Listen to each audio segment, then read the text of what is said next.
الرحمن الرحيم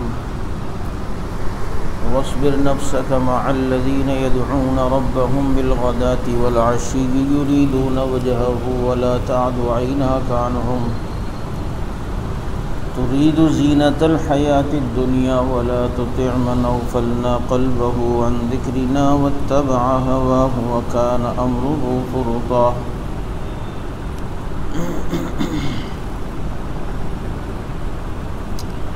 سورہ کہف کا درس چل رہا تھا۔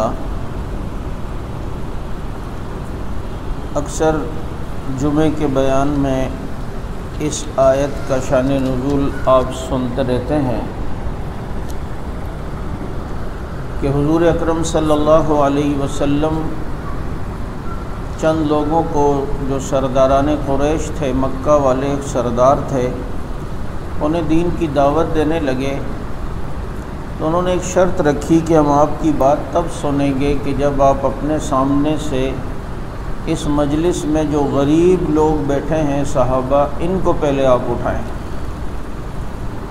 جیسے حضرت عمار، حضرت صہیب، حضرت بلال، حضرت عبداللہ بن مسعود رضی اللہ عنہم۔ میں اس پر ایک بات کہا کرتا ہوں کہ یہ اگر دیکھا جائے تو عین حکمت ہے کہ یہ ہمارے اپنے ہیں۔ اگر تھوڑی دیر باہر چلے جائیں اور اگر ان میں سے کوئی ایک سردار بھی مسلمان ہو جائے تو اس کا پورے قبیلے کے مسلمان ہونے کا چانس ہوتا ہے۔ یہ عین حکمت اور مصلحت ہے۔ چنانچہ یہ وصبر کا جو لفظ ہے، حضرت تھانوی رحمۃ اللہ علیہ فرماتے ہیں کہ یہ بتا رہا ہے کہ نبی کا دل چاہ رہا تھا کہ انہیں بھیج دوں اور ان سرداران قریش سے بات کر لوں، ان کو بات سمجھ آ گئی تو کئی لوگوں کا فائدہ ہوگا، کیونکہ صبر اسی بات پر کیا جاتا ہے جو اپنی طبیعت کے خلاف کام ہو، اس پر کو نہ کرنا یہ صبر ہوتا ہے۔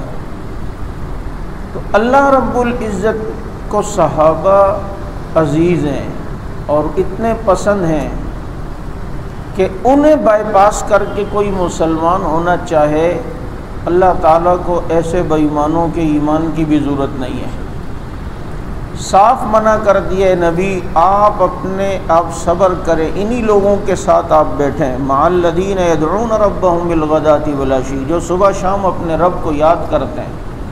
یہ اللہ صحابہ کی تعریف بتا رہے ہیں کہ یہ تو صبح شام اللہ کو یاد کرنے والے ہیں، انہیں اپنی مجلس سے آپ کو اٹھانا نہیں ہے۔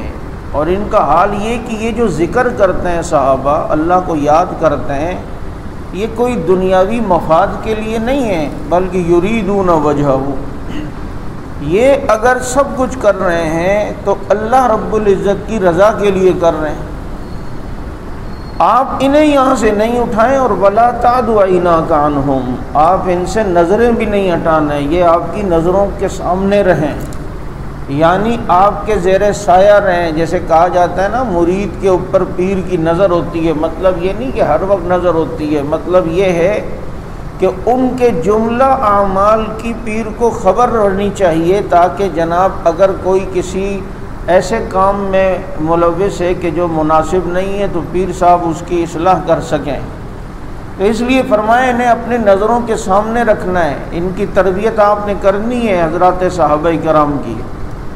اللہ رب العزت نے یہاں پر صحابہ کرام رضوان اللہ مجمعین کی اہمیت بتائی کہ جو لوگ انہیں بائی پاس کر کے مسلمان ہونا چاہتے ہیں، اللہ کو ایسے بے ایمانوں کے ایمان کی بھی ضرورت نہیں ہے۔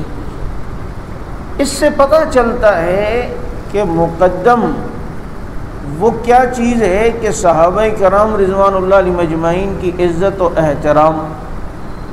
اگر کوئی ان کی عزت نہیں کرتا، کوئی ان کا احترام نہیں کرتا، ہم ان کے ساتھ کھانا پینا لگا کے رکھیں، ہم ان کے ساتھ اٹھنا بیٹھنا لگا کے رکھیں، تو مجھے بتائیں کہ پھر اس کا مطلب یہ کہ ہمیں یہ عزیز ہیں اور صحابہ کرام عزیز نہیں ہیں۔ ایک تو ہے کسی کو دین کی دعوت دے دینا، وہ ایک الگ بات ہے، اگر وہ صحابہ کو نہیں بھی مانتا آپ دعوت دیں، اس میں کوئی حرج نہیں ہے، آپ اسے سمجھائیں۔ لیکن اسے جفیاں لگانا، اس سے یاریاں لگانا اور یہ سوچنا کہ یار پھر لوگ کیا کہیں گے، یار یہ پھر اگر اس طرح کیا تو لوگ ہمیں بد اخلاق کہیں گے۔ اللہ نے نبی علیہ الصلوۃ والسلام کو فرمایا ہے فکر آپ نے صحابہ کی کرنی ہے، ان کی نہیں۔ یہ جو صحابہ کرام رضوان اللہ علیہم اجمعین پر اعتراض کر کے بیٹھے ہیں، تو چنانچہ یہ چاہتے ہیں کہ ان کی مجلس سے انہیں اٹھایا جائے، اور یہ ظاہر بات ہے ایک تکبرانہ فعل ہے۔ اور اللہ کے نبی صلی اللہ علیہ وسلم کو اللہ نے کہا ان کے ساتھ بیٹھیں جو اللہ کے ذکر میں مشغول رہتے ہیں۔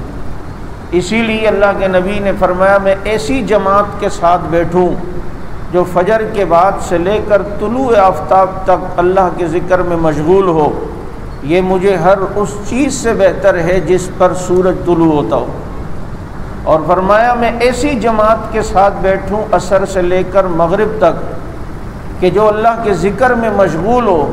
نبی نے فرمایا کہ 8 غلام بنی اسماعیل کے آزاد کرنے سے بہتر سمجھتا ہوں۔ ذاکرین کی مجلس میں بیٹھنے کا حکم اللہ نے نبی علیہ الصلوۃ والسلام کو دیا ہے، کیونکہ یہ ذکر کے اثرات ہوتے ہیں، اور ذکر کرنے والا چونکہ اللہ کی یاد میں ہوتا ہے، اس لیے ذکر کے اثرات جیسے اشیاء پر، کھانے پینے پر، ان چیزوں پہ پڑتے ہیں، اس ذکر کے اثرات بندے پر بھی جو ہے وہ پڑتے ہیں۔ اس لیے جو ہے انسان کو چاہیے کہ ایسے لوگوں کی ہم نشینی اختیار کرے جو اللہ کی یاد میں ہوں اور اللہ کو یاد رکھتے ہوں۔ ظاہر بات ہے اللہ سے غافل لوگوں کے ساتھ جب اٹھک بیٹھک ہوگی، آہستہ آہستہ ان کا اثر انسان کے دل پر آئے گا، اور اس کے دل پر بھی جو ہے وہ زنگ لگ سکتا ہے۔ تو اس لیے حکم یہ ہے کہ بیٹھیں تو ذاکرین کے ساتھ، اور ذاکرین سے مراد یہ کہ جن کو اللہ یاد رہے، کسی موقع پر گناہ کا تقاضا ہو رہا ہے نہیں کر رہا، اللہ اسے یاد ہے، چائے آ گئی، کھانا آ گیا، پانی بسم اللہ کر کے پی رہا ہے، اللہ اسے یاد ہے۔ ایک آدمی قدم بقدم کی سنتیں پوری کر رہا ہے، اللہ اسے یاد ہے، جبھی تو اس نے یہ عمل کیا ہے۔ ایک آدمی گھر پہ داخل ہوتے ہوئے دعا پڑھ رہا ہے، اللہ اسے یاد ہے۔ چنانچہ ایسے یاد والے لوگوں کے ساتھ دوستی رہے گی، فائدہ یہ ہوگا کہ اس کے قدم بقدم پر ذکر کرنے سے آپ کو بھی یہ پتہ چلے گا اچھا اس ٹائم کی یہ دعا ہوتی ہے، اچھا اس ٹائم کا یہ ذکر ہوتا ہے، تو یہ فائدہ ہے۔ چنانچہ اللہ رب العزت نے فرمایا آپ ان کی فکر نہ کریں، وَلَا تُطِعْ مَنْ أَغْفَلْنَا قَلْبَهُ عَنْ ذِكْرِنَا، یہ جو لوگ اللہ کے ذکر سے غافل ہو گئے ان کی آپ فکر نہ کریں، ان کا کہنا نہ ماننا۔ وَاتَّبَعَ هَوَاهُ وَكَانَ أَمْرُهُ فُرُطًا، اور یہ اپنی خواہش کے پیچھے چل گئے۔ یہ جو کہہ رہے ہیں صحابہ کو یہاں سے اٹھاؤ، اور ان کی خواہش، ان کا کام ہی حد پر نہ رہنا ہے، یہ حد سے بڑھ کر جو ہے وہ تجاوز کرتے ہیں، چنانچہ آپ ان کے ساتھ نہ رہیں۔ وَقُلِ الْحَقُّ مِن رَبِّكُمْ، رب کی طرف سے آپ کو جو حکم ہے کہ حق بیان کریں، بس آپ کا کام ہے حق کو بیان کرنا، آپ کا کام ہے انہیں بات کرنا، دعوت دینا، یہ نہیں مانتے ان کی مرضی۔ صاف آگے فرمایا فَمَنْ شَاءَ فَلْيُؤْمِنْ وَمَنْ شَاءَ فَلْيَكْفُرْ، باقی جس کی مرضی ہے مومن بنے، جس کی مرضی ہے کافر بنے، لیکن آپ نے اپنے صحابہ کو یہاں سے نہیں ہٹانا، آپ نے اپنے ساتھیوں کو نہیں ہٹانا۔ میں اس موقع پر کہا کرتا ہوں کہ کراچی والی زبان میں اگر ترجمہ سننا چاہیں تو یہ ہے کہ اللہ کہنا چاہ رہا ہے کوئی بھاڑ میں جاتا ہے جائے، لیکن آپ نے اپنے صحابہ کو یہاں سے نہیں اٹھانا، آپ نے اپنے صحابہ کی جو ہے وہ فکر کرنی ہے۔ دیکھیں اپنی جنت بناتے ہوئے دوسرے کی جنت بنانی ہے، اپنی جہنم بناتے ہوئے دوسرے کی جنت کی فکر کرنا یہ کوئی عقل مندی نہیں ہے۔ دین کچھ اصولوں کا نام ہے، ان اصولوں کے مطابق اگر ہم چلیں گے تو پھر ہمیں کامیابی ملے گی، لیکن ان اصولوں سے ہٹ کر اپنی خواہش پہ چلیں گے پھر کامیابی بھی کبھی بھی نہیں مل سکتی۔ اس لیے جو ہے آگے ان لوگوں کی مذمت بیان کی کہ یہ لوگ کیسے ہیں، یہ ایسے لوگ ہیں کہ اللہ نے ان کے لیے، ظالموں کے لیے جہنم تیار کر کے رکھی ہے، اور گھیر رہی ہو ان کی کناتیں، جہنم کی آگ جس طرح کناتیں لگی ہوتی ہیں اس طرح ان جہنم کی آگ کی کناتوں کے درمیان ایسے لوگ ہوں گے جو آپ کے صحابہ پر اعتراض کر رہے ہیں کہ ان کو اٹھاؤ یہاں سے، ان کو یہاں سے اٹھاؤ۔ وَإِن يَسْتَغِيثُوا يُغَاثُوا بِمَاءٍ كَالْمُهْلِ يَشْوِي الْوُجُوهَ، اور اگر فریاد کریں گے تو پانی کیسے ملے گا؟ جیسے پیپ کا پانی ہے یا بالکل کھولتا ہوا پانی، اور جو ان کے منہ کو بھون ڈالے گا ایسا پانی۔ بیس الشراب، کتنا برا پینا ہے یہ، وساعت مرتفقہ، اور کیا برے آرام کی جگہ ہے۔ ان الذین آمنوا وعملوا الصالحات، اس کے مقابلے میں جو ایمان والے ہیں، یہ جو نیک عمل کرتے ہیں، ان لا نضیع اجر من احسن عملا، ہم نہیں ضائع کرتے بدلہ اس کا جس نے کام نیکی کا کیا، یعنی کہ جس نے نیک عمل کیا اللہ اس کی نیکی کو ضائع نہیں کرتے، بلکہ یہ نیکی کام آتی ہے دنیا میں بھی اور آخرت میں بھی۔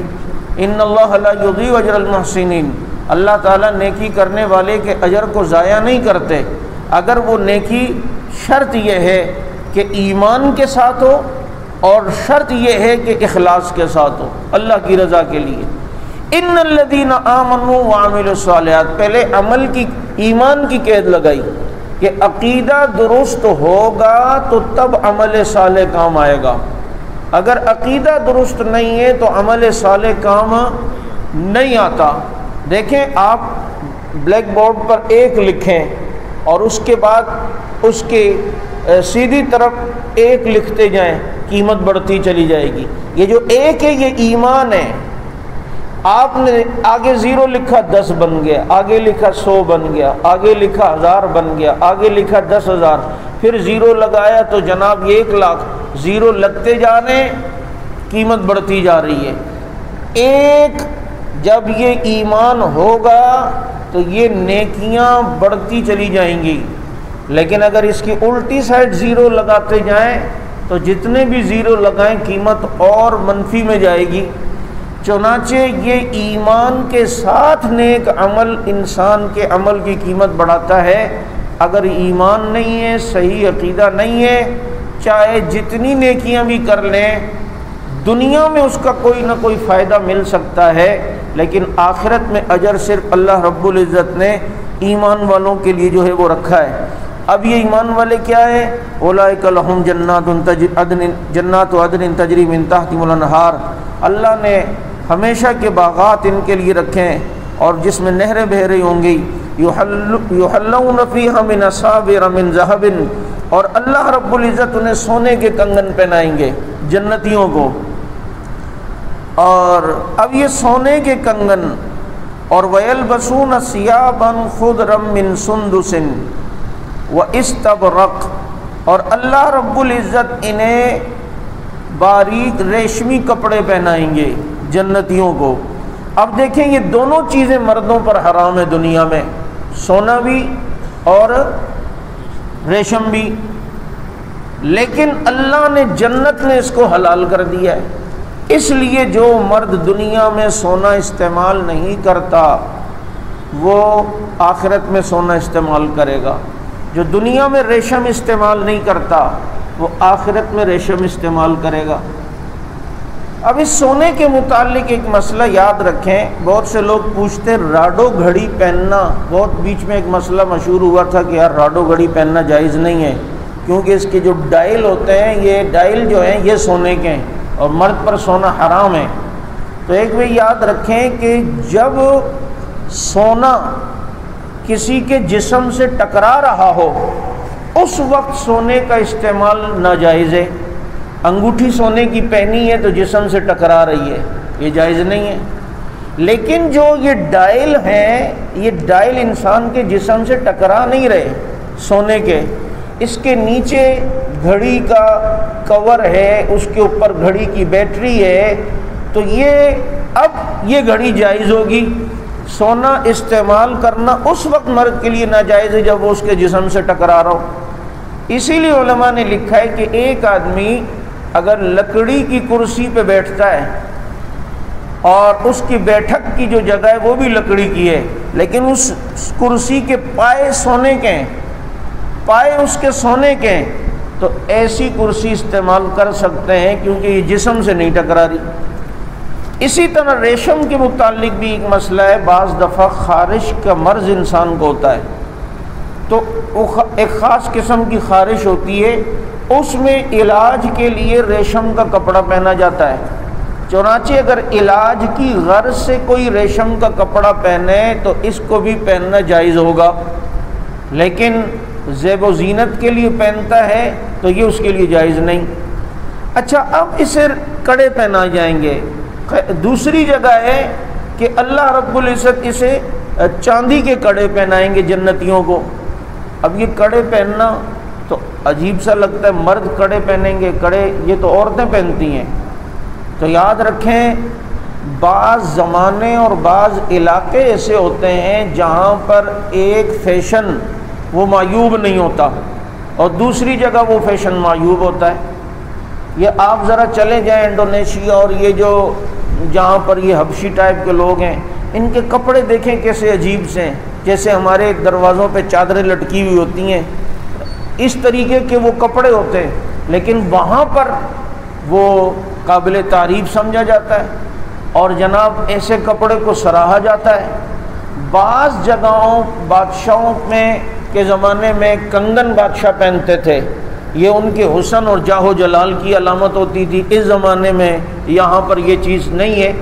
تو اسی طریقے سے آج اگر دنیا میں یہ چیزیں ہمیں معیوب لگتی ہیں، لیکن آخرت میں جنت میں یہ چیزیں مرد کے لیے معیوب نہیں ہوں گی بلکہ حسن کا ذریعہ اور حسن کی وجہ بنیں گی۔ اس لیے وہاں مرد کے لیے اللہ رب العزت نے کڑے کہا، سونے کے بھی ہیں، چاندی کے بھی ہیں، اور وہاں پر وہ اس کے ساتھ اچھے لگیں گے۔ تو جو شخص نیک اعمال کرے، آمن و عامل الصالحات، تو اسے اللہ رب العزت یہ ساری نعمتیں دیں گے، اور پھر ریشم کے کپڑے، اور پھر وہ لوگ متقین فیہا علی الارائک، اپنی تختوں پر جو ہے وہ ٹیک لگائے ہوئے ہوں گے، بڑے مزے کر رہے ہوں گے۔ یہ جنت ہے۔ اللہ تعالی ہم سب کو نصیب فرمائے۔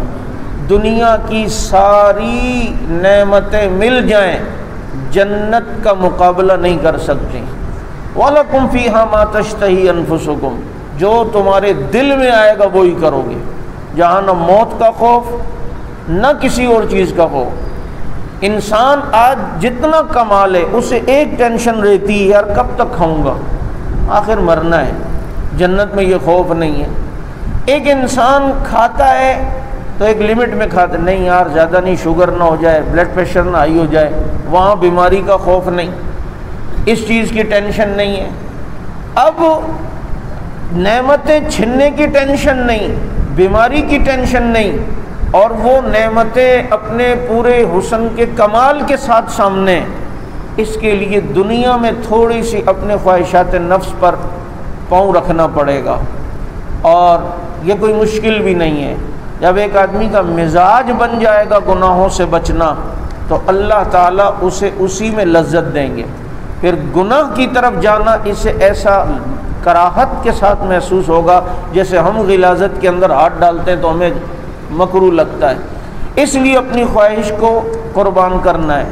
یہ ذی الحج کے 10 دن چل رہے ہیں، یہ عبادت کے ہیں، دن بھی عبادت کے، رات بھی عبادت کے۔ ان کے روزوں کی فضیلت اللہ کے نبی نے بتائی ہے، اور یوم ترویہ 8 ذی الحج، اس کی روزے کی فضیلت ان 7 دنوں سے زیادہ، اور پھر 9 ذی الحج یوم عرفہ، اس کی فضیلت اور دنوں سے زیادہ۔ یعنی 1 سال کے روزے رکھنا، اور ایک روایت میں ہے ایسا ہے جس نے ان دنوں میں کسی دن بھی روزہ رکھا 7 دنوں کے اندر، اسے 100 غلام آزاد کرنے اور 100 اونٹ اللہ کی راہ میں دینے اور 100 گھوڑے اللہ کی راہ میں دینے کا ثواب ملے گا۔ اور جو عرفہ کے دن رکھے، ایک روایت میں اسے 2000 اونٹ اور 2000 گھوڑے اللہ کی راہ میں صدقہ کرنے کا ثواب ملے گا، اور 2000 غلام آزاد کرنے کا۔ عرفہ یہ قبولیت کی گھڑیاں ہیں۔ عرفہ کا دن ہمارے پاکستان میں عرفہ ہفتے والے دن آ رہا ہے، اور سعودیہ میں اس سال عرفہ وہ جمعے کو آ رہا ہے۔ یعنی جمعے کا حج ہے اس دفعہ، تو چنانچہ ایک تو جمعہ اور ایک عرفہ نور علی نور ہو گیا اور دعائیں قبول ہوتی ہیں۔ عرفہ کے دن نبیوں کی ایک دعا ہے، چنانچہ ہم بھی اس دعا کا عرفہ کے دن اہتمام کریں، اور وہ دعا کیا؟ وہ ایک وظیفہ ہے، لا الہ الا اللہ وحدہ لا شریک لہ لہ الملک ولہ الحمد یحیی ویمیت بیدک الخیر وہو علی کل شیء قدیر۔ چنانچہ یہ وظیفہ عرفہ کے دن زیادہ پڑھیں، اس کی کثرت ہو، کم از کم 100 مرتبہ تو اس کو پڑھ کر پھر دعا مانگیں، انشاءاللہ العزیز اس کی برکات آپ دیکھیں گے، جو اللہ سے مانگیں گے اللہ تعالیٰ عطا فرمائیں گے۔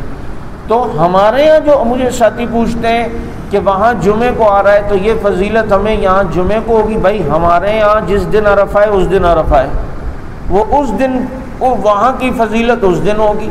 جیسے عید، جس دن وہاں عید ہوگی تو وہاں عید کے احکام لاگو ہوں گے، یہاں عید نہیں ہے تو یہاں عید کے احکامات لاگو نہیں ہوں گے۔ تو ہمارے یہاں عرفہ اس سال یہ 2022 چل رہا ہے، اس میں کیا کہتے ہیں ہفتے والے دن آ رہا ہے اور اتوار کی عید آ رہی ہے، اور وہاں پر 10 ذی الحج یعنی عید کا دن وہ ہفتے کو آ رہا ہے، اور مسلمان اس دن جو ہے قربانی وہاں کریں گے۔ بہرحال اب یہ عبادت کے دن، پھر ان دنوں میں 10ویں تاریخ کو اللہ کو سب سے جو اچھی عبادت لگتی ہے وہ قربانی کی۔ قربانی سے اس دن جانور کے خون بہانے سے زیادہ کوئی عمل اللہ کو مقبول نہیں ہے، سب سے زیادہ پسندیدہ عمل کہ اللہ کی راہ میں جانور ذبح کر رہا ہے، اللہ کی راہ میں قربانی دے رہا ہے۔ اس لیے میرے دوست بات یاد رکھیں کہ جو صاحب نصاب ہے اس پر قربانی واجب ہے۔ اب صاحب نصاب کون ہے؟ ایک تو آپ نے زکوٰۃ کورس میں پڑھا تھا کہ جس کے پاس 52.5 تولے چاندی کے برابر مال ہو، قیمت ہو، یا مال تجارت ہو، یا تھوڑا بہت سونا ہو، تھوڑا بہت چاندی ہو، تھوڑے بہت پیسے ہوں، یہ ملا کر 52.5 تولے چاندی بنتے ہوں، اور اس مال پہ سال بھی گزرا ہو تو زکوٰۃ ہے۔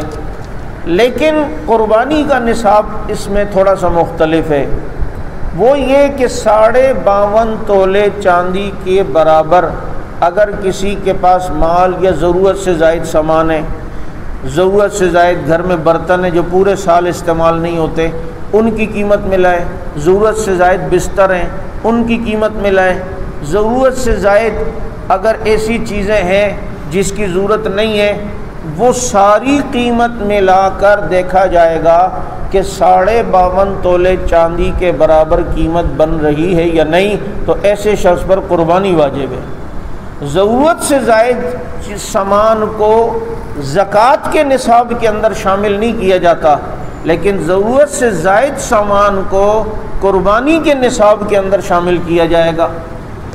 اب اس میں ایک غلطی ہمارے یہاں یہ ہوتی ہے کہ اگر گھر میں جو والد ہے وہ صاحب نصاب ہے تو اس پر الگ قربانی ہے، بیوی صاحب نصاب ہے تو بیوی پر الگ قربانی ہے، بیٹا صاحب نصاب ہے، بالغ ہے تو بیٹے پہ الگ قربانی ہے۔ ہم کیا کرتے ہیں، ایک بکرا لاتے ہیں اور اسی کو قربانی کا بکرا بنا دیتے ہیں۔ تو بھائی ایسا نہیں ہے، جو صاحب نصاب ہے ہر ایک پر الگ قربانی ہے۔ میں تو یہ کہتا ہوں کہ ہمیں تکلیف کیا ہو رہی ہوتی ہے اللہ کی راہ میں دینے میں، یار خوشی سے دیا کرو، بوجھ سمجھ کے نہیں۔ جیسے کسی سے محبت ہو تو اسے کچھ چیز دیتا ہے اور وہاں توقع ہوتی ہے یار ایک مسکراہٹ مل گئی بس میری قیمت ادا ہو جائے گی، اس کے مال جانے میں اس کو کوئی ٹینشن نہیں ہوتی۔ تو اللہ کی راہ میں بھی خوشی سے دیا کریں۔ جو لوگ ہاتھ کھینچ کے رکھتے ہیں تو پھر وہاں سے بھی معاملات کھینچ کے آتے ہیں۔ کم از کم یہ جو فرائض یا واجبات صدقات واجبہ ہیں ان پر تو انسان خاص طور پر کنجوسی نہ کرے۔ جب ایک آدمی کو پتہ ہے کہ ابھی آگے قربانی آنے والی ہے تو اس کے لیے وہ تیاری کر کے رکھے۔ اب یہ قربانی مرد اگر گھر میں صاحب نصاب ہے اس پر الگ ہے، بیوی اس پر الگ ہے، اور بیٹا اس پر الگ ہے۔ یہ قربانی کسی مرحوم کی طرف سے بھی ہو سکتی ہے یا نہیں، تو اس کی طرف سے بھی ہو سکتی ہے، لیکن اگر ایک ہی حصہ ہے تو آپ اپنے ابا جان دادا جان مرحوم کو یہ ان کی طرف سے نہ کریں، قربانی آپ پر واجب ہے، ان پر واجب نہیں ہے۔ ہاں قربانی آپ کر لیں، اس کا ثواب ان کو بھلے بخش دیں تاکہ آپ کا وجوب، لیکن آپ کو اللہ نے دیا ہے، آپ 3-4 حصے کر سکتے ہیں تو ایک حصہ آپ اپنی طرف سے کر لیں، ایک حصہ اپنے مرحوم کی طرف سے۔ لیکن اس میں بھی ایک چیز کا خیال رکھیں، آپ کے 2 حصے مثال کے طور پر، ایک آپ اپنی طرف سے کر رہے ہیں اور ایک آپ اپنے مرحوم کی طرف سے، لیکن آپ کی بیگم صاحبہ وہ خود صاحب نصاب ہے۔ بعض دفعہ خواتین کے پاس سونا تو ہوتا ہے لیکن ان کے پاس نقدی اتنی نہیں ہوتی، تو بھائی پہلے بیگم کی طرف سے قربانی کر لو، اس سے اجازت لو پہلے کہ یہ میں تیری طرف سے کرنا چاہتا ہوں، تمہاری اجازت ہے۔ جو زندہ آدمی کی طرف سے قربانی کریں تو اس سے پہلے پوچھنا چاہیے کہ میں تمہاری طرف سے قربانی کرنا چاہتا ہوں، تمہاری اجازت ہے؟ تو پہلے زندہ کی فکر کرو جس پر واجب ہے، جو دنیا سے جا چکا اس پر تو واجب بھی نہیں ہے، تو مرحوم سے زیادہ یہ جو مرہون منت مرحومہ مستقبل کی ہیں ان کی فکر زیادہ کریں، کیونکہ یہ آپ کی گاڑی کا دوسرا پہیہ ہے، لیکن کبھی کبھی پہیہ پنچر بھی ہو جاتا ہے، اللہ پنچر ہونے سے بچائے۔ بہرحال یہ جو زندہ ہے پہلے اس بیچاری کی فکر کریں، اس کے بعد جو ہے وہ جانے والوں کی فکر کریں۔ لیکن آپ کو اللہ نے دیا 4-5 حصے کر سکتے ہیں تو آپ اپنی طرف سے کر لیں، بیگم کی طرف سے ہو جائے، باقی اپنے مرحوم کی طرف سے ہو جائے۔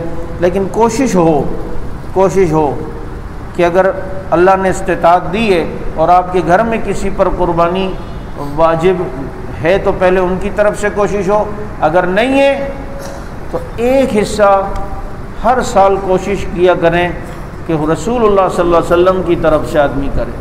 اس کی بڑی برکات ہیں، اس کی بڑی رحمتیں ہیں، یہ حضور سے محبت کا طریقہ ہے۔ حضرت علی المرتضیٰ رضی اللہ تعالیٰ عنہ ہر سال 2 مینڈے ذبح کرتے تھے، ایک اپنی طرف سے اور ایک رسول اللہ صلی اللہ علیہ وسلم کی طرف سے۔ ہو سکتا ہے کہ نبی کی طرف سے ہم قربانی کر رہے ہوں، اسی کی برکت سے ہماری کی ہوئی قربانی بھی اللہ قبول فرما لیں۔ اب جب قربانی ہو تو اس کے لیے یہ بات یاد رکھیں، پہلی شرط تو یہ ہے کہ پیسہ حلال کا ہونا ضروری ہے۔ 7 حصے داروں میں کسی ایک کا پیسہ بھی حرام کا ہوا تو یہ قربانی کسی کی بھی نہیں ہوگی۔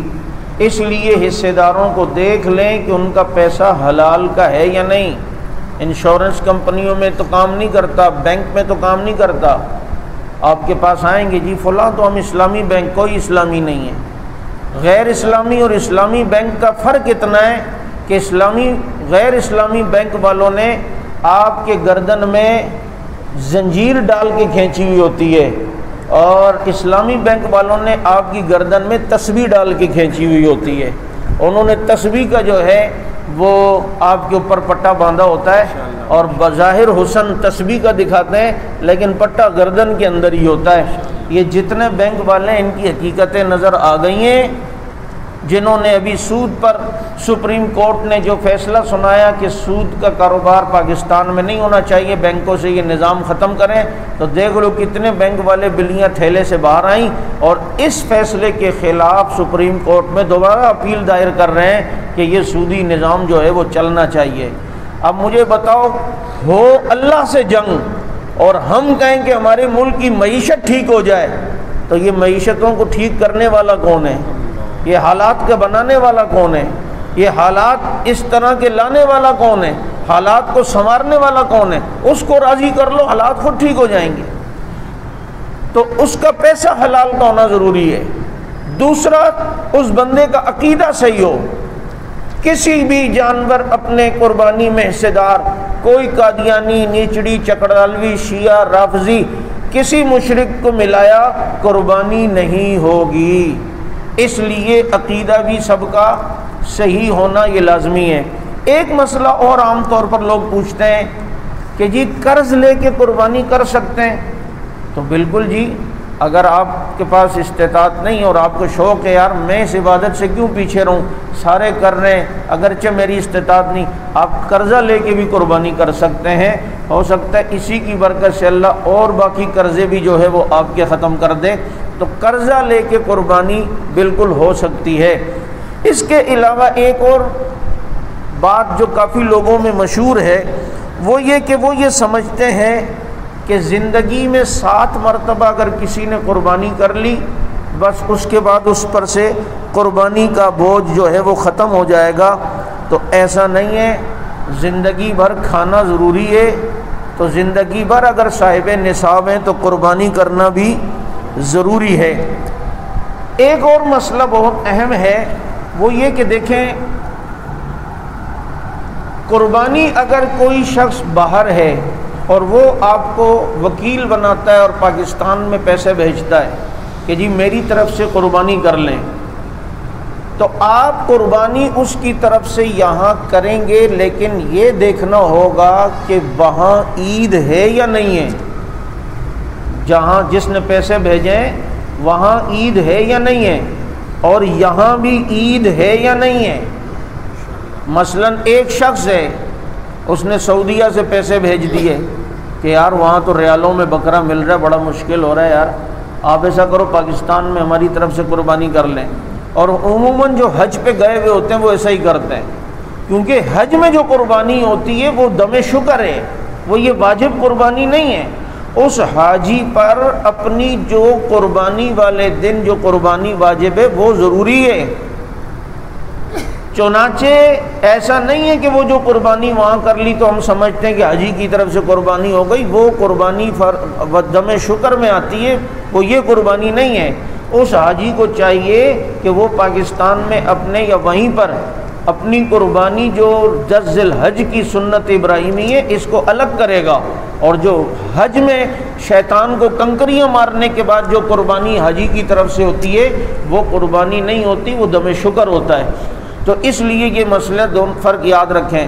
اب کسی نے وہاں آپ کو پیسے دیے، اب وہاں تو ہے عید ہفتے کو، اب آپ نے کاڑے پیسے تو بھیج دیے وہاں ہفتے کو، یار کل اپنا بھی جانور گرانا ہے، کسائی کے بعد ٹائم ہو یا نہ ہو تو اپنی عید سے ایک دن پہلے کسائی کو بلا رہے ہیں گرا دے اڑے، وہاں تو ہے نا جس نے پیسے دیے، بھائی قربانی نہیں ہوگی۔